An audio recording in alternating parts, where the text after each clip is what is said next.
Welcome back to the $1 million Tipping Point podcast. Today we have Kiley Peters on the show. As a reminder for all of you guys, you always have to sit through this, and I apologize, but if you're not part of the Tipping Jar of Wisdom, our email community, please go there. You'll get exclusive content every Thursday from guests like Kiley, and it'll go straight to your inbox. Actionable tasks that will help you grow your business. Connect with me on Instagram at Virtually Kiri, LinkedIn, Kiri Mohan. Sign up through my bio. And also, we would love you to share the podcast. So tag me when recommending the podcast. I'll be sure to respond. Please tag me all the time. I just love engaging with everyone on Instagram and LinkedIn. So, Kiley Peters, you are a serial entrepreneur on a mission to help 1 million women achieve financial freedom and build more fulfilling lives. She founded Brainchild Studios, an international award-winning digital content strategy agency, and Rayne IX, which is actually in Roman numerals, IX, an executive consultancy for women small business owners. Rayne IX personalizes business strategies so you can have the life you want, make the money you want, and love the work you do. Join Kiley on her weekly podcast, Welcome to Eloma. So welcome to the $1 million Tipping Point podcast. Thank you, Kiley. Thank you so much for having me, Kiri. It's lovely to be here. So you do a lot. There is one fun little thing I want to point out is that Rayne IX, which is Rayne IX, like I said earlier, when you shorten that, as I saw sometimes in your copy to RIX, that is actually my maiden name, Rix. Rix? Rix. Oh my God, too funny. Yes. That's amazing. And for any big Star Wars fans, it was also the name of a big road in the Andor last TV series on Disney Plus.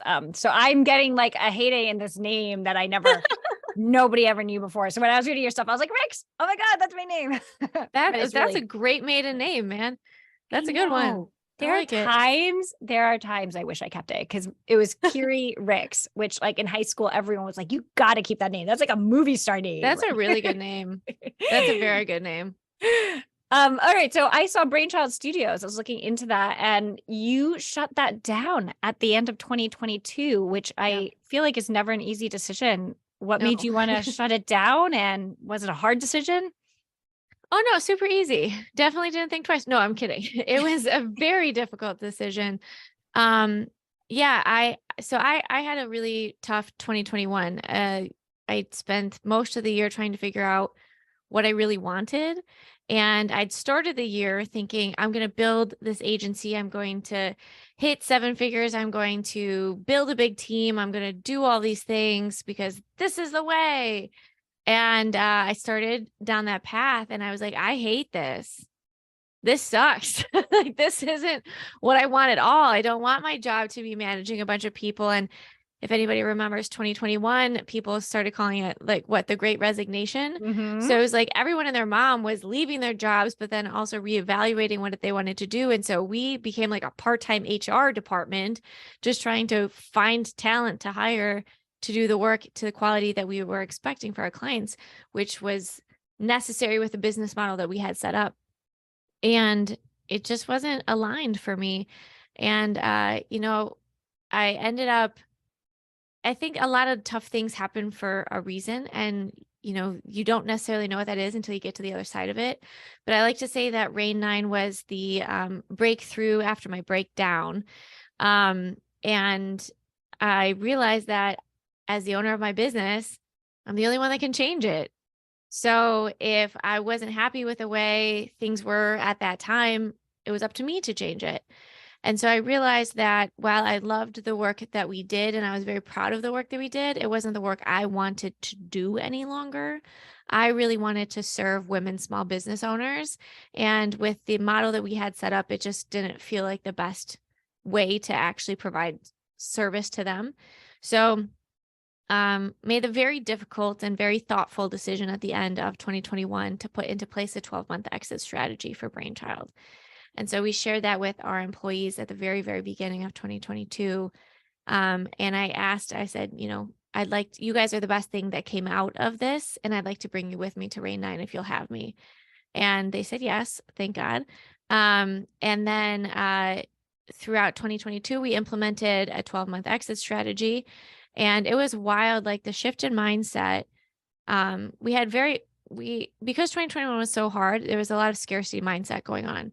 when I flipped that switch, we signed more net new revenue in the first 60 days of 2022 than all of 2021 combined.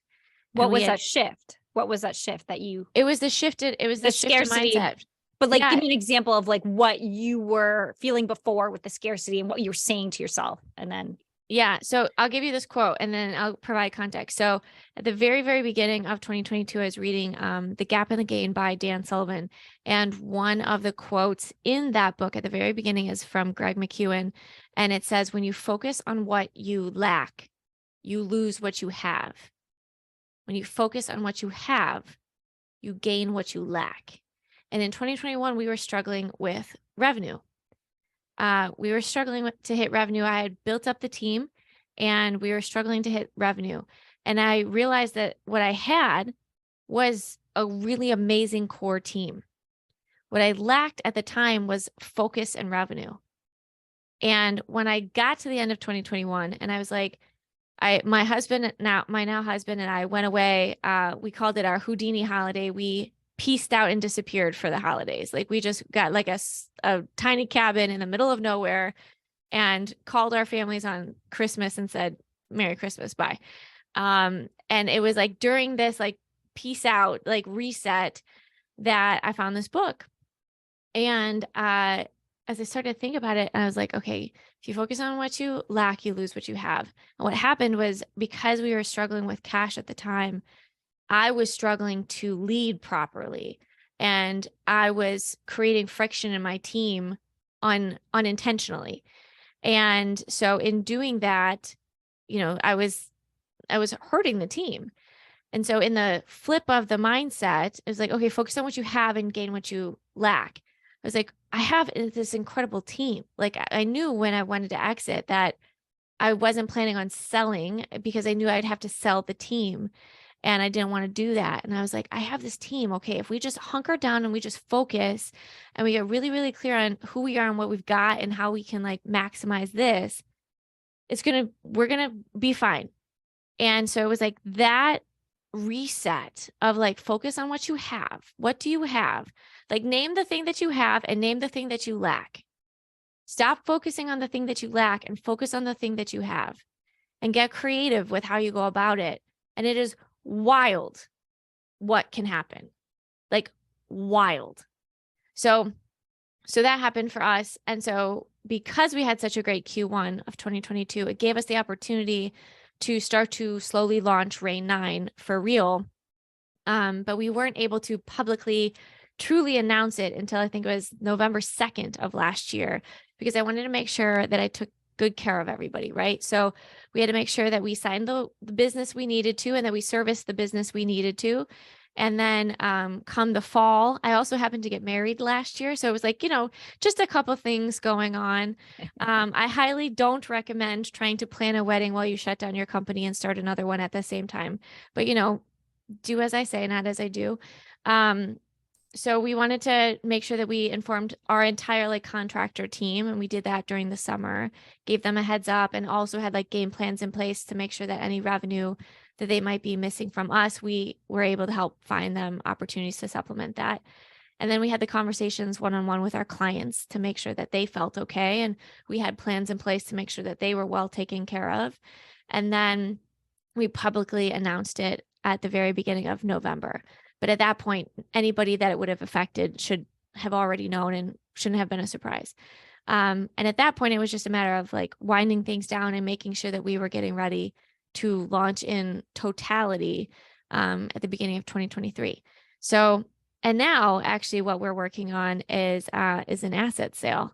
So I've started working with brokers, and they were like, Kiley, you've got a lot of IP in Brainchild. Are you sure there's nothing you want to sell? And I'm like, well, I have a few things here. And they're like, oh my gosh, you have so much here. So we're working on putting some assets up for sale. Oh, that's very cool. Can you tell us what assets are you not allowed to? Can you vaguely tell us? I'll say like operational infrastructure. Okay. Yeah. So now you're in Rayne IX completely, 100%, 1000% in Rayne IX. So tell us a little bit about Rayne IX and your goal and your mission. Yeah. And even how you came up with the name. Well, thank you for asking. It's one of my favorite things to share.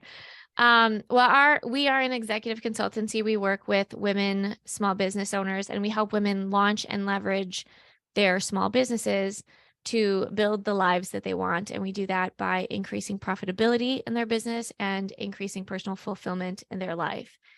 Because we believe that in order to live the life you want, well, first it's up to you to live it, but in order to build the life that you want as a small business owner, you have to first define success for yourself as a human, and then build your business in alignment with that personal definition of success. So we believe you must make business personal in order to be successful. And that the definition of success is a very personal one. So we work in, we have 3-day retreats, we have 1-day workshops, we do 1-day corporate workshops for organizations such as like financial institutions, insurance, real estate that have like the corporate umbrella, but have like everybody within there, like financial advisors, realtors, et cetera, are managing their own book of business. So we can come in and help them. And then we are actually launching mastermind programs this July. So we'll be launching 12-month programs every January and July. We're also working on taking our 3-day retreat and building it out to a 90-day digital cohort for people who can't come in person. And I'm working on keynote speech. So we got a couple of things going on. And then in February, we launched the 100 Collective, which we look to build to be the largest online directory of and membership for women-owned small businesses that provide professional services, with the idea being that if you were any type of business and you wanted to outsource anything, such as legal, CPAs, creative shops, business consultants, whoever, coaches, you name it, you could come to the100co.com and find a bunch of women and find the one that you feel works best for you and your business and hopefully hire them. And for the ladies listed, we have built out a membership backend for them to communicate and learn from each other. And so we launched that in the middle of February, Valentine's Day, and we currently have about 200 members signed up. So that's exciting, and we're working to grow it. But the big idea there, and that's where the 1 million comes from, is our goal is to build it to 10,000 members. And every member, we ask that they commit to helping 100 other women build more financially free and fulfilling life. So our goal is when we get to that point, we can say collectively, at no individual effort, but collectively, we have helped 1 million women build a more financially free and fulfilling life. So that's the big idea. I do have a question on this. So you have the directory that right now is 200 women, but suppose I join the directory, right? I'm number 201. You're asking to then have them connect with other women in the directory and almost like mentor and help or somehow share the advice that they have to grow their business or have their business be at the point where they feel like personally satisfied. Not necessarily.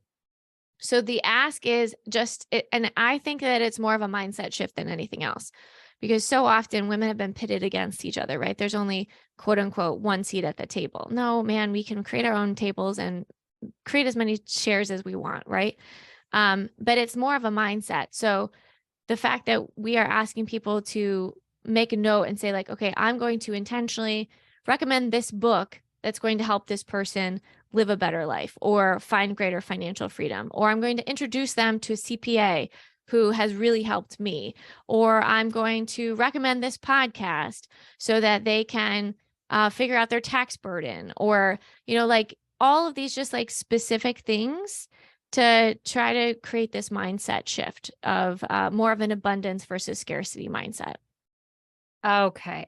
That both ways made sense, but that makes sense now. Yes, I mean, you absolutely can take on the task of like being a mentor or something like that, or maybe it's part of your daily work. Like maybe you're a coach and you do this all the time, right? It can be a combination of all those things. We're not asking people to like mentor 100 women in their life. Like that's a big ask. Yes. There might be one in there, you know, one or two or a couple. But it's more just like, let's pay it forward. Let's build this big community together. I love that. What made you want to target women specifically? And what made you feel that calling to help women? Yeah. Well, in doing this work, so part of the work that we do is built off of this infrastructure I created called the DNA of success, and it stands for the definition and alignment of success. And first we say you have to define success for yourself. And the first step in that is to define your purpose for who you are. And after doing this work for myself, what I realized is my purpose is to create opportunities for and to elevate women. It's just the thing that lights me up, right? And I don't hate men. That's not at all the case, right? I just believe in gender equality. And I'm taking it on myself to help equalize the playing field between for women specifically. So that was one of my big aha moments. And I just love women small business owners. Like, I've met so many amazing badass women who are so good at certain things. But one of the reasons I wanted to start Rayne IX was like, they're so good at doing the thing that they do, but not all of them, but many don't like running the business or aren't good at running the business and don't want to run the business. And it's like, well, I can help you create some infrastructure that will make that easier. And then you can do more of the thing that you want to do. And so that was part of the idea of starting the business. And it also kind of ties into the name. So you had asked about the name.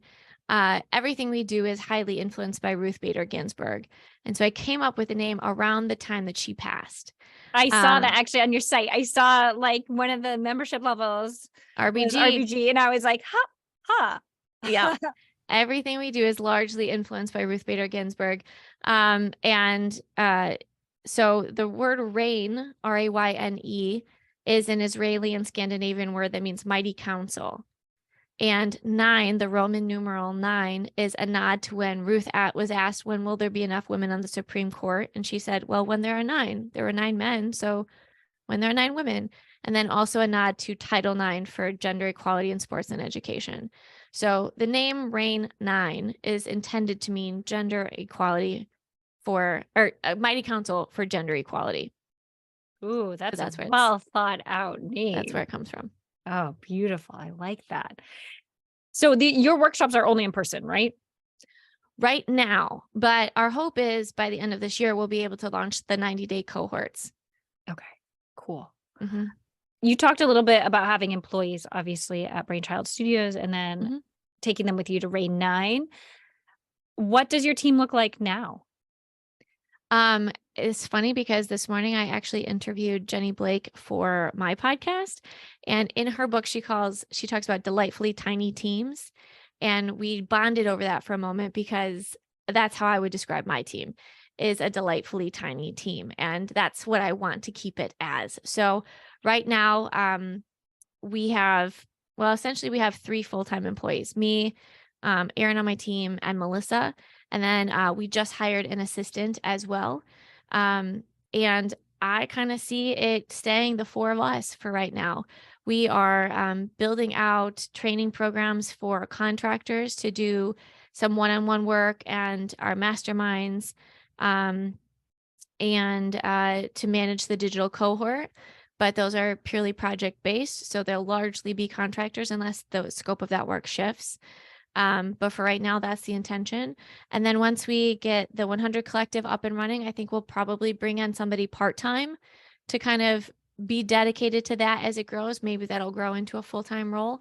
But other than that, we have a lead content creator who's a contractor. She has her own business. We're a client of hers. We are a client of our graphic designers. So they have their own businesses, but they help us with all of our design needs. And we have a couple other people who are supporting us from like a sales and outreach standpoint. But for the most part, it's the 4 of us. And then as we're building our additional contractors to help us do more of the work, we'll have a couple extra people there. Did you have a larger team when you had an agency? Because you mentioned how you were like, I don't want to be managing people. And it just sounded larger. It was larger, and that's why I intentionally downsized. So at our peak, I think we had 6 full-time employees and about 24 contractors. And right now we'll have 3, maybe 4 employees by the end of the year and about 5 or 6 contractors. Okay. And I don't anticipate it being much bigger than that. Have you had any mistakes or challenges when hiring? And do you have any advice for people as they start to hire? No, just kidding. Don't do it. Oh boy. Hiring is a complicated topic, man. And let me preface this by saying I'm no expert. I'm madly in love with my current team. And so I will give myself kudos for all of their hires, but I've hired so many people, and I've unfortunately had to fire a handful of people, and it's hard. It's always hard. The greatest piece of advice I've been given in terms of hiring is hire based off of values and things that you can't necessarily teach, because the skills you can teach, right? And if you're specifically looking for a contractor, make sure that they know how to do the thing, because if you're teaching them how to do the thing, then you're probably blurring some lines there. But really focus on hiring for the right fit. I'll go back to the age-old saying of hire slow, fire fast. Some of the most difficult, and let me say this too, like every single hire has been very personal. Like I've known every single person I've hired. I've interviewed every single person I've hired. I've cared deeply about every single person I've ever hired. So when you have to let someone go or fire them, or they leave even on their own, it's still an emotional process, especially for myself. I care a lot, for better or for worse. It's not easy. What I would say though is, there's this great quote from Ted Lasso, something along the fact of, good leaders hope that you never leave. Great leaders know that you will.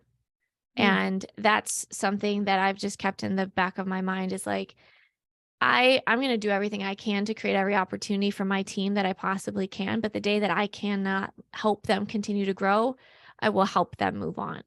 And for everybody who has come through employment by me in any capacity, I thank them for everything that they've done in helping me become a better person, learn new lessons. But what I will say is, whether somebody leaves voluntarily, wish them well, don't burn bridges, be an advocate, be a support. If you have to have somebody leave, cover your ass in terms of legal things. Like if you have to do it via Zoom, record that. In a lot of cases, you need to have a witness. You need to be mindful of all the words that you say. Like we had a script that we would say just so that we didn't get into trouble and say something that we shouldn't have. And it sucks because it feels super cold. And it's such a shitty situation. Like nobody wants to be fired and nobody wants to fire. But you have the opportunity to say a lot of emotional things at that time. And that's exactly when you don't want to say the emotional things. So one thing we found to be helpful was to have a script and have a process in terms of like, this is what we say. This is what you can expect.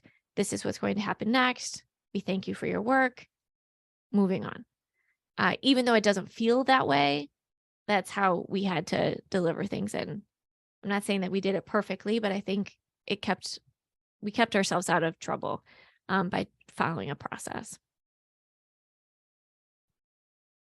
Yeah. I don't have employees. I just have contractors. So it's hard for me to like even think about having, and most of my contractors are great. They stay with me long term. But thinking about having like a script, of course, that makes so much sense. And I remember that when I was in a corporate office, how you had to have two people there when you were letting someone go and all of that. And it's just like, oof, that makes me want to stay away from employees, actually. Like seriously. That whole mess, it's well, and then you get into unemployment, and then you're paying for employees that no longer work for you, or health insurance that can lead up to 18 months later. So it's just a whole thing. So I always advise people, like, there's a very clear line between employee and contractor. And I know like the IRS and everybody is very, very specific in hunting that down. But I would absolutely advise to start with a contractor, unless there's like very, very good legal reasons that you need to make somebody an employee. But so many people are like, oh, I have this huge team. Look at me go. And it's like, ooh, do you want that? Do you really know what that all means? You might be able to be careful with that one. Now, don't get me wrong. Employees are great. The right employees are great. But it takes a while to figure out if they're the right employee. Yeah. Yeah. Is your team remote or are they all located in Wisconsin? Well, we've always been virtual. So Brainchild was 100% virtual. Rayne IX is virtual. Myself and one other team member live here. We had another team member move down to Florida last year, and I was like, I can't blame you. And then our new assistant actually just relocated to from Florida to New York. So we're kind of everywhere, but I'd say the majority of us are centralized in the Wisconsin area. Okay. So bringing it back to the, we're the $1 million tipping point podcast. I'd like to talk a little bit about just growing your business and how it, how that happened. So what do you think when you went from 6 figures to 7, because there's a big range between that to 100,000 and $1 million. Mm-hmm. How did you change your mindset?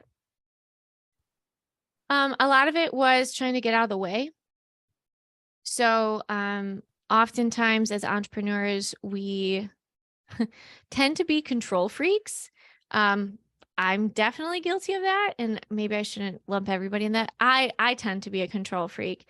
But one thing I knew I needed to get into place was scalable systems and processes. And scalable revenue building deliverables. So creating those systems, creating templatized deliverables and productized services so that we weren't reinventing the wheel every single time. That was really important to get from point A to point B.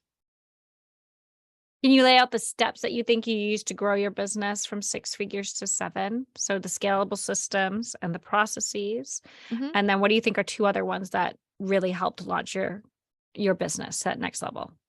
I'd say like looking into passive revenue and the one-to-many deliverables. And I will say like I've found passive revenue to be not as easy to build as a lot of people will, tote.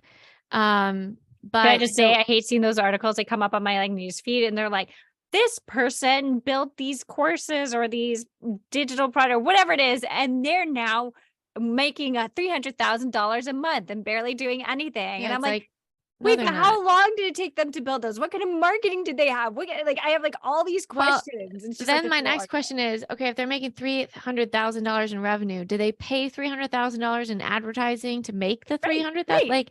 Like they're not telling the full story. No. And especially nowadays, everybody has everybody has a course, everybody has a digital download, and as humans, we are just overwhelmed with content. And we also have limited time, but then we're told that we have to consume all this content so that we don't fall behind. And it's just like this never ending hamster wheel. So I will say be intentional about the way that you create passive revenue. For me, some of the passive revenue opportunities I've built haven't necessarily turned out the way that I wanted them to, but have transformed into other helpful situations. So I built content that I wish I had when I first started. And some of the content that we're building now is taking the same, I'm a content marketer at heart. So we create great content and then we slice and dice it and deliver it in different formats, right? So we have our DNA, our Defining Success program. We do that one-on-one. We do that in a 3-day group retreat.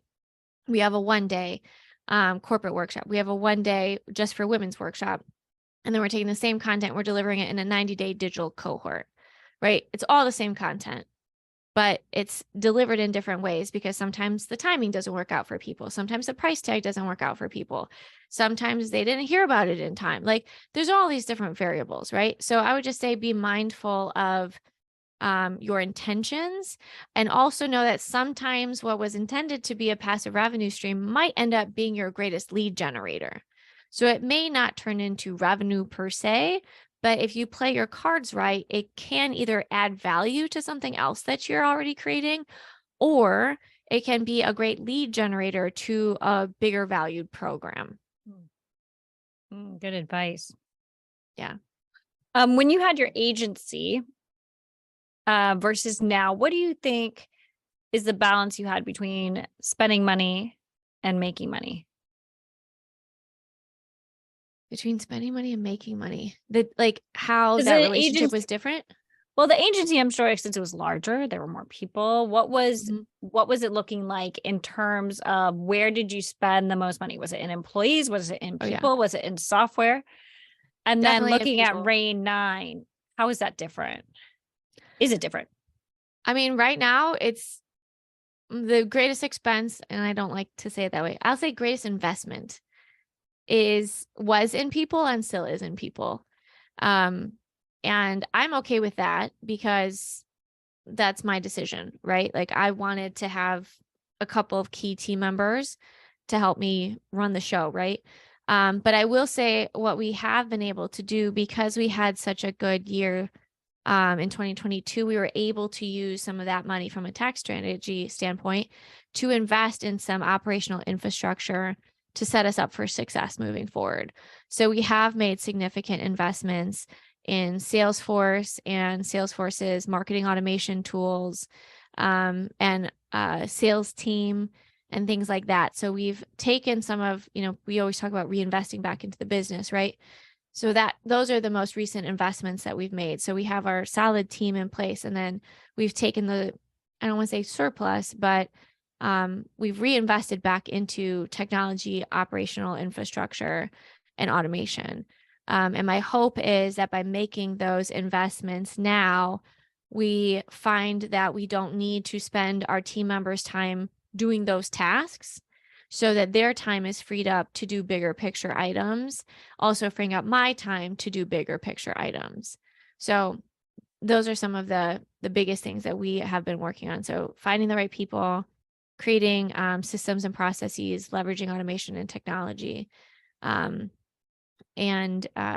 those are some of the biggest like expenses. That's where we've invested the most money. What software do you use for automation? Right now, we have just launched Salesforce, and it was called Pardot, but apparently the name has changed for like the third time. So I don't know what they are calling it now, but it's the marketing automation side of Salesforce. So we've invested in that, and then we've invested in Mighty Networks for the 100 Collective, which has been a whole nother journey in finding the right technology there. And we've had to put together like a hybrid solution there. Those are like the biggest pieces. We also utilize Asana right now for project management, but we're still in the process of like, we just launched Salesforce like this week. So like, And literally. Salesforce is a little bit of a beast. Oh my God. More than a little bit. I mean, when I was in one of my corporate companies, I mean, this is a big one, big company. I mean, but they had someone just devoted to running the reports. Yeah, I and get doing stuff that. on Salesforce. Yeah. It's been a process. Like, and we hired an implementation team. We would never have been able to do this without a team. That's for sure. But what I've realized is it's like speaking a separate language. Like, I'm a marketer at heart. I'm a marketer. I'm a business consultant, but it's been my experience that like putting together the CRM, it's like a whole separate language. Yeah. And like a whole separate way of thinking. And it's just been a process, a learning experience for sure. I'm excited to get everything up and running. It's taken a little bit longer than I realized, and a lot of that's on me because I didn't realize how time intensive it was truly going to be. It's been a learning experience. I'll say that. And I'm really hopeful that it was the right move. It's a big software. There's a lot of capabilities. Yeah. I hate seeing people get it when they don't need it, but it is one of the best. It's just a beast. And I remember having to use it a lot. It was Yeah. What do you think is one of the worst investments that you've made over the years? I would say one of the worst investments we've made is the wrong CRM. Like we started with, well, I don't want to name, some people might like these certain CRMs, but we never invested in an implementation team before. We always tried to DIY it. And so we have now gone through 3 or 4 different CRMs over the last 3 years, trying to find the right one and trying to find the thing. But the thing is, for anybody listening who's trying to figure out a CRM, God bless you. Good luck. Godspeed. I'm thinking about my own experiences right now. I still hate all of them. But they're a necessary evil. So I would say like do your due diligence and plan not for right now, but plan for like the next 5 to 10 years. Like, don't take on the financial burden of a program that you don't need right now, but try to find something that you can grow into, and pay the money to have somebody set it up so it actually works for you. Because what we ended up doing is we had team members that did their best to try to figure it out, but then it was like dozens and dozens or hundreds of hours of trying to figure it out, that maybe we got it set up partially right, or we didn't know what questions to ask. Like one of the programs that we used, it was like near impossible to export an audience list. And it's like, wait, shouldn't that just be like a normal thing? Or like tagging or segmenting audiences. Like, why is this so hard in here? So it's just like, get really, really clear on everything that you want a CRM to do now, a year from now, 5 years from now. Ask all of those questions. And then when you're like 97% sure that that's the right way to go, get somebody else to do it for you and then teach you how to use it. And I know it's a big investment, but I promise you it will save you years and hundreds of hours. And I'm sure just as much money as it would cost to get it done right the first time. That's why they have implementation specialists and people pay for them. Yeah, for sure. It took me a long time to figure that out. Yeah, I was once trying to set up Dubsado for my business. Yep. And I thought I had it. And then something Yep. would happen. And I was like, wait, but why didn't that go where I thought it was going to go? I swear I did this right. What? Yeah. I mean, I mentioned Dan Sullivan's The Gap and the Gain earlier, but he also has another book called Who Not How. And that's rung very true for me. Like, we just need to find who to do the what, and we don't have to figure out how. Mm-hmm. Like, the who can figure out the how. We just have to figure out who needs to do what. Yep. That was one of my regrets with Dubsado. I talked to a few people who are like implementation contractors and they did this stuff all the time. And I was just like, but it's so expensive. I could just figure this out over the weekend. And it was just like a pain in my thorn in my side. It was a pain in the butt and I was miserable. Oh yeah. I mean, if it's not your jam, it's going to be miserable. And the people who it is their jam, that's their full-time job. Like, which makes sense. Yeah, exactly. And they like it. It's been miserable. How are you trying to have Rayne IX stand out from other competitors out there right now? Honestly, I'm not really worried what anyone else is doing. That might sound like a stupid comment, but I'm just I'm like so heads down and so believe in the work that we're doing. And the feedback I keep getting is no one else is doing anything like this. I'm like, okay, so it's my job to just keep making it better. And how do I make it more accessible? And how do I make it more affordable? And how do I create the best experience I can? And how can I support in all of the ways that I can? And also, where do I draw the line that I'm like, okay, now you're overextending yourself, Kiley. Now that's when you should just like refer somebody out. Right. Mm-hmm. So like, that's something that I'm just getting super, super clear on. And I just want to help women find the clarity that they need on who they are and define success for themselves, and then build a business strategy that works for them. And if they want to make $1 million or more, great. If they don't, that's also okay. Because we can have $1 million businesses and we walk away at the end of the day with $100,000. Mm-hmm. We can have $300,000 businesses and at the end of the day walk away with $150,000. Mm-hmm. You know, and it just depends on what you want and the resources you have available and how you want to build things. And so that's one thing. As I was on that quest myself, I was like, wait a second, this isn't, you know, you have to be willing to have the conversation with yourself. What are you willing to sacrifice in order to get to whatever the goal is that you have? And then you have to find where those two things meet.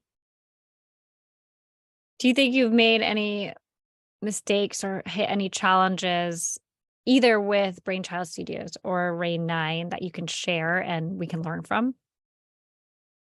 Yes. I have become obsessed with tax strategy just because I want to learn it so bad, because it's arguably the biggest thing that we all have to pay. And there's a lot of ways that you can reduce it. I will say that one of the greatest learning lessons I've had over the last few years is that I should have trusted myself more. I've had, without naming names or pointing fingers, there have been a few situations where I thought I had made the right decision in like finding a financial partner that knew more than me. And by all means, I'm sure that they definitely know more than me, but didn't know my business as well as I know my business. And either whether it was like a lack of communication or a lack of understanding or a lack of number alignment or whatever happened, I should have trusted myself, because it resulted in tens of thousands of dollars that disappeared, that I thought I had to spend, which I didn't, and has been, a challenge. So by all means, like, I'm not saying you should be your own accountant. I'm not saying you should be your own tax strategist, or advisor, or CPA, or anything. But know that while the professionals that you hire are professionals and experts in the thing that they do, they're not experts in your business. And so just trust your gut. Like if you're like, that doesn't feel right, look into that more. I was trying so hard to delegate that I let go a little bit more than I should have. So where do you see your business going then in the next few years? I hope to continue to build, like I'm looking at this year right now as a building year. And then like I keep saying build the machine and then next year run the machine. And so my hope is in the next few years, we start to see the 100 Collective grow to thousands and thousands of members with great sponsors and some really exciting exclusive opportunities. I hope that we see our 3-day retreats continue to grow and transform lives as they already have started. I hope to see corporate workshops starting to change the mindset in the corporate world and helping entrepreneurs, build their books of business. I am excited for the digital cohort to launch. I'm excited for the mastermind program to launch. I am excited for my keynote speaking program to launch. Like I've been working on this keynote for a while now, so I'm excited for that. I hope to write a book in the next couple of years. And I also hope to become a mom in the next year or so, and that's going to change things. So one of the reasons I'm building so much right now is to allow me the opportunity to do those things. How do you find the time to do all this? How do you manage your time? I am still working on it. I read a lot of books. I'm always looking for tips and tricks. I have some things that have worked well for me and some things not so much. I'd say the biggest thing is like, I just have a bang up team.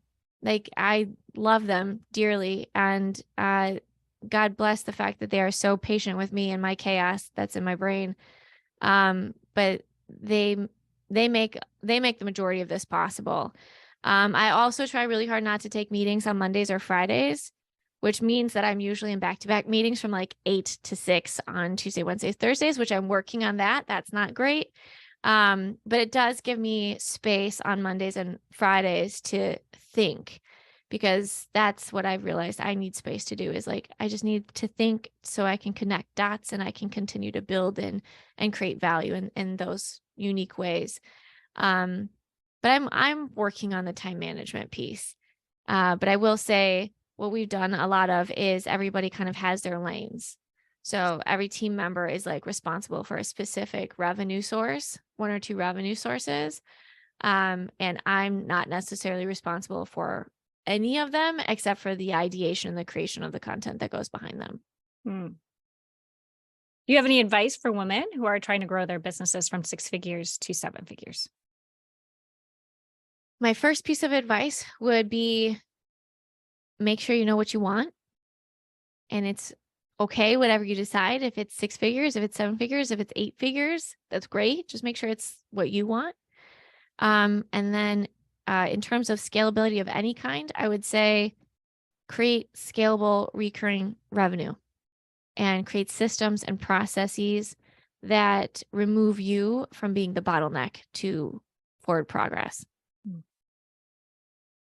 All right. What is, oh, rewind.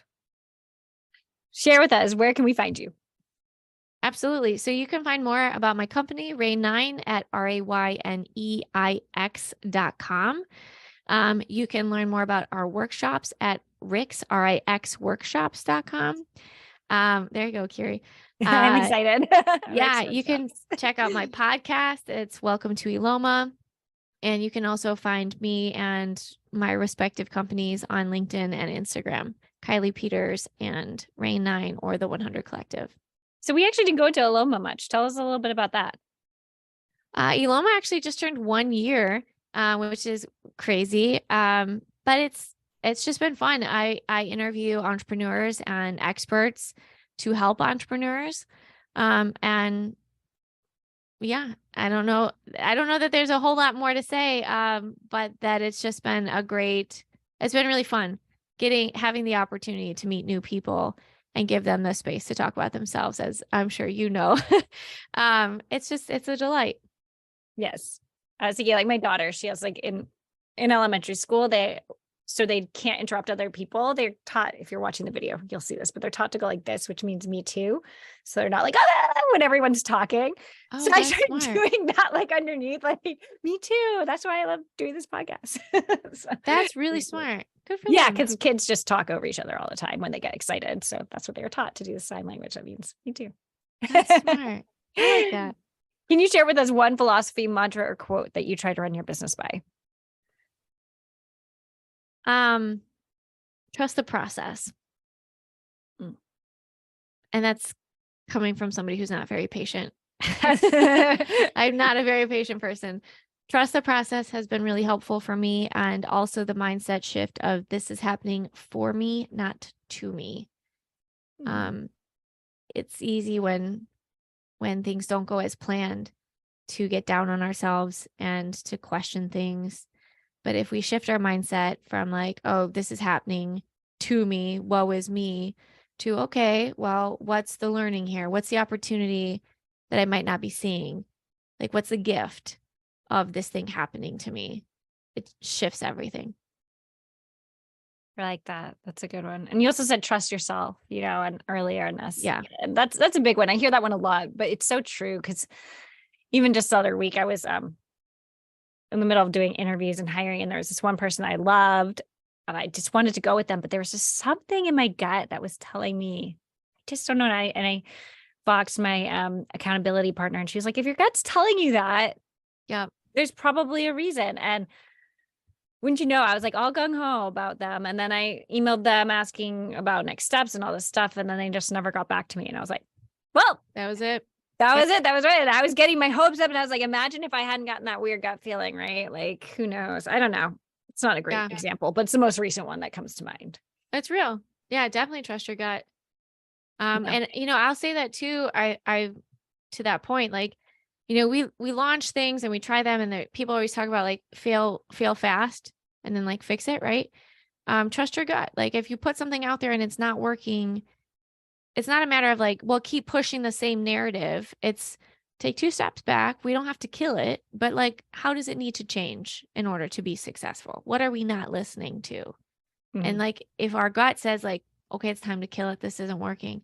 Okay, that's fine. But also like, don't miss the opportunities, but trust yourself. And if it doesn't feel like it's jiving, there's probably a reason. Mm-hmm. Well, thank you so much for joining me, Kiley. I totally appreciate this. Thank you for having me. If you're listening to this, if you're an audience member listening to this and you found it informative and value, just do us a little favor, help grow the show. Please share this with someone else that you would think would find Kiley's interview highly, informative and interesting, and something that they would want to listen to. And they'll thank you for it. And you can tag me on Instagram or LinkedIn as well. And I'd be happy to answer any questions you have. So stick around. Join our newsletter list. Like I said, we're going to have exclusive content questions straight from Kiley. So if you're not part of that email newsletter list, you're going to want to join.